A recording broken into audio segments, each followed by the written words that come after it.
You are welcome or welcome back to yet another vlog.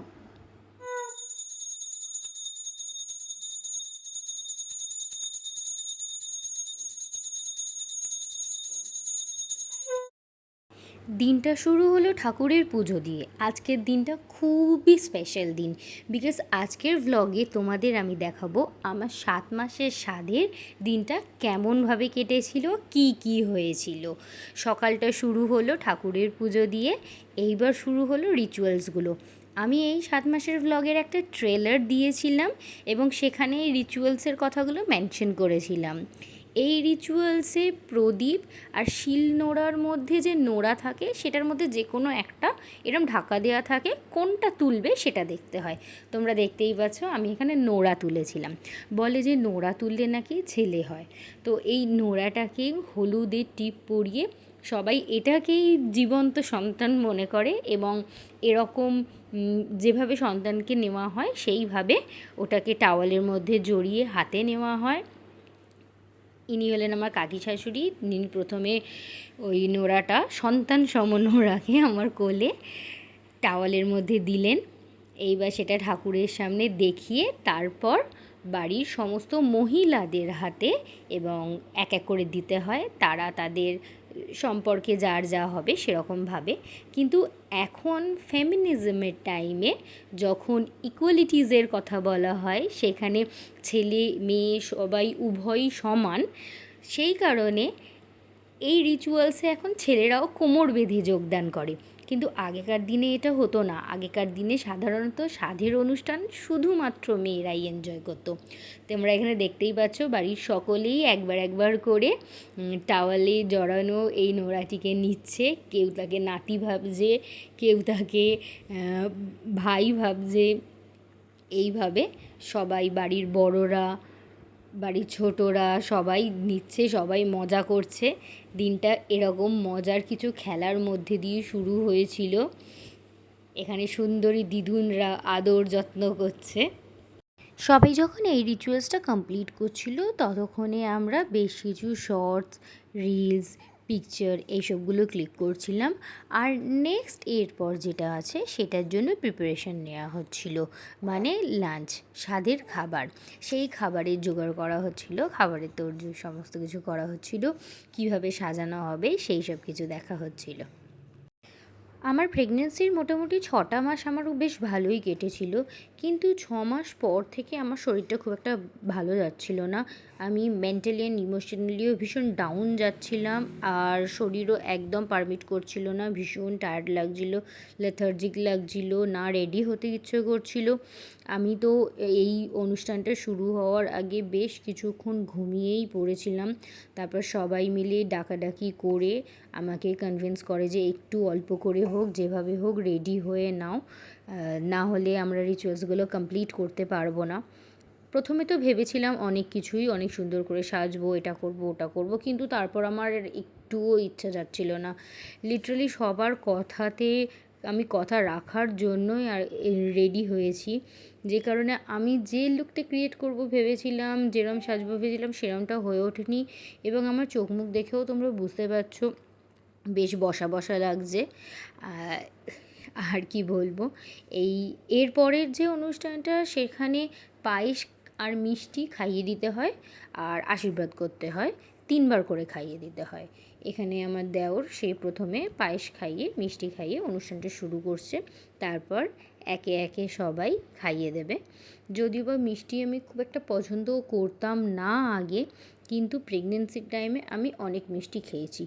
অনেক মিষ্টি খেয়েছি বলতে মিষ্টির প্রচণ্ড ক্রেভিংস হতো সেটা বলবো না, কিন্তু মিষ্টি খাওয়ার কথা শুনলে বা মিষ্টি খেতে হবে এরম কোনো পরিস্থিতি এলে তখন আমি না করতাম না, তখন আমার খেতে বেশ ভালোই লাগতো। কিন্তু আমি সাধারণত কেউ মিষ্টি খেতে বললে সেটাকে অ্যাভয়েড করি, সেখানে সেটা খেতে চাই না। যদি ঠাকুরের প্রসাদ হয় একটুখানি খুঁটে খেয়ে রেখে দিই।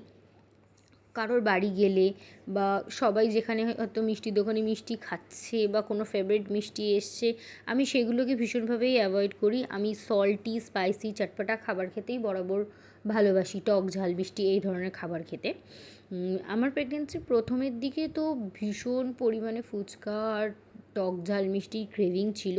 ওটা গোটা প্রেগনেন্সিতেই ছিল, বাট একটা টাইমের পর, ফার্স্ট ট্রাইমেস্টারটার পর আমার একটু টক ঝাল খেলে অ্যাসিডিটির প্রবলেম হচ্ছিল। আমার শরীর পারমিট করছিল না, খেতে ইচ্ছে করছিল কিন্তু শরীর সেটা ঠিকভাবে পারমিট করছিল না। কিন্তু মিষ্টিটা বেশ ভালোভাবেই ডাইজেস্ট করছিল এবং মিষ্টি আমার খেতে ভালোই লাগছিল। তাই সেদিনকে অনেক মিষ্টি খাওয়া হয়ে গেছে। আর পায়েসটাও জাস্ট দুর্দান্ত করেছিল আমার শাশুড়ি মা।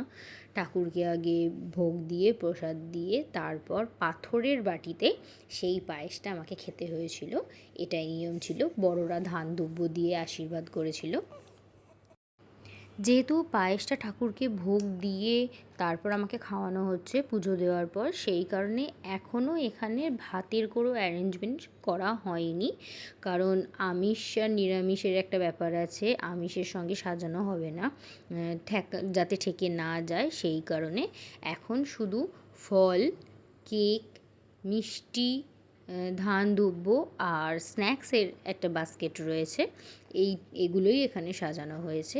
আর কেকটা হোমমেড ওটসের কেক, এটা আমার এক বোন বানিয়েছিল। ওটা সম্পূর্ণ এগলেস, তাই ওটা এখানে সাজানো হয়েছে। এই যে স্ন্যাক্সের ট্রে আর ফলের ট্রে, এটাও ও নিজে হাতেই সাজিয়েছিল। প্রত্যেকেই যারা যারা পায়েস মিষ্টি খাইয়েছে, আমাকে আশীর্বাদ করেছে, তারা অনেকে অনেক গিফটস এনেছিল, সুন্দর সুন্দর গিফটস এনেছিল।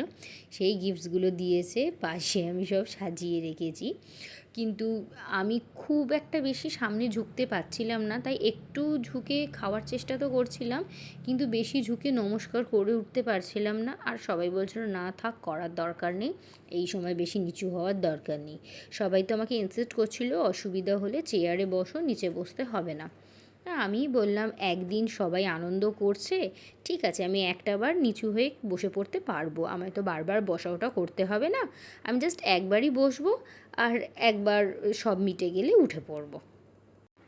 এখন আমার মা আমাকে পায়েস খাইয়ে দিচ্ছে। ভাবতেও কেমন লাগে, মায়ের এটা ভীষণ একটা ইমোশনের জায়গা, যে আমাকে দেখেছে ছোট্ট, আমাকে বড় করেছে, আমার মাকে বড় করেছে, এখন সেই আমি প্রেগনেন্ট, আমার সন্তান হবে, এটা আমার দাদাই। এদের তো ভীষণই আনন্দ, ভীষণই আগ্রহ। আমি নোড়া তোলায় এরা ভীষণ আনন্দ পেয়েছে, স্পেশালি আমার দাদাইয়ের ভীষণ ইচ্ছা ছিল যে ছেলে হবে। আমার মায়ের ছিল যে ঠিক আছে, ছেলে হবে মেয়ে হবে, সুস্থ সন্তান হলেই হবে। পায়েসটা তো খেতে খুবই সুন্দর হয়েছিল, খুব টেস্টি হয়েছিল, তাই আমার খেতে খুবই ভালো লাগছিল। পায়েসটা তো আমি যতবারই সবাই খাওয়াচ্ছিল খুব আনন্দের সাথে খেয়ে নিচ্ছিলাম। আর মিষ্টিগুলো ইউনিক, সবকটা আমার পছন্দের মিষ্টি ছিল। আমার হাজব্যান্ড নিজে বেছে বেছে আমি যেরম যেরম মিষ্টি পছন্দ করি সেরকম মিষ্টি নিয়ে এসেছিল। কিন্তু এত মিষ্টি একসাথে খেতে খেতে আমার লিটারালি পেট ভরে যাচ্ছিল। এরপর আমার তো মনে হচ্ছে না আমি লাঞ্চের আর কোনো খাবার খেতে পারবো। লাঞ্চে স্পেশালি আমি মাছ খেতে ভীষণ ভালোবাসি, চিকেন, মাটন, ডিম, এই সব কিছুর থেকে মাছটা আমার ভীষণ ফেভারিট। আর আমার ফেভারিট ডিশগুলোও হয়েছিল। আমি খাচ্ছি আর বসে বসে ভাবছি যে এরপর আমি আর ওগুলো খেতে পারবো না। তাই জন্য আমি আমার হাজব্যান্ডকে বলছিলাম আমাকে কম মিষ্টি দাও, অল্প একটু দাও, আমার পেট ভরে যাচ্ছে, এরপর আমি আর কিচ্ছু খেতে পারবো না। কিন্তু ও তো যেই মিষ্টিটা আমাকে খাওয়াবে ঠিক করছে, সেটা ও খাইয়েই ছাড়বে, আর ও পুরোটাই খাওয়াবে, আমি যতই রিকোয়েস্ট করি না কেন, কারণ ওটাও খুব শখ করে নিয়ে এসেছিলো। ওটা খুব সুন্দর নতুন ধরনের একটা মিষ্টি, তাই আমি যতই অল্প দিতে বলি না কেন, ও তো খাওয়াবেই। তো খাইয়ে দেওয়া আমার মিষ্টিটা বেশ ভালো লেগেছিলো, আমার এক্সপ্রেশনটা দেখেই দেখতে পাচ্ছ। মিষ্টিটা সত্যিই খুব সুন্দর ছিল। ইয়াং জেনারেশন সবাই রিচুয়ালসটা মাটিতে বসে কমপ্লিট করতে পারলেও বাড়ির যত সিনিয়র সিটিজেন আছে তাদের প্রত্যেকেরই জয়েন্ট পেন, কোমরে যন্ত্রণার নানা রকম সমস্যার জন্য তারা কেউ নিচু হয়ে বসতে পারছিল না, তাদের খুবই প্রবলেম হচ্ছিল। কিন্তু চেয়ার বা টুলে বসলে আমার থেকে হাইটটা উঁচু হয়ে যেত, তাদের সেই খাওয়াতে গিয়ে নিচু হয়ে ঝুঁকতে হতো, অসুবিধে হতো। সেই জন্যই সবাইকে বলা হলো যেভাবে সুবিধা হয় তোমরা সেইভাবেই করো, এত টেনশনের কিচ্ছু নেই, এত প্রেশার নেওয়ার কিচ্ছু নেই। অ্যাকচুয়ালি এত নিয়ম তো শুধুমাত্র নিজের একটু আনন্দ করার জন্য, একে অপরের প্রতি ভালোবাসার অনুভূতিটাকে প্রকাশ করার জন্য, এছাড়া আর কিছু না। মানুষ নিয়ম মানায়, মানুষ নিয়ম ভাঙে, মানুষ নিজের স্বাচ্ছন্দ্য অনুযায়ী, নিজের স্বার্থ অনুযায়ী নিয়ম বানায় এবং নিয়ম ভাঙে। এই সমস্ত নিয়মের পেছনে লুকিয়ে আছে শুধুমাত্র একে অপরের প্রতি ভালোবাসা, আশীর্বাদ, আর সবাই মিলে একসাথে একটু আনন্দ করা। তাই যেটা করলে সবাই স্বাচ্ছন্দ্য বোধ করবে, আনন্দ করবে, সেটা করাই ভালো বলে আমার মনে হয়।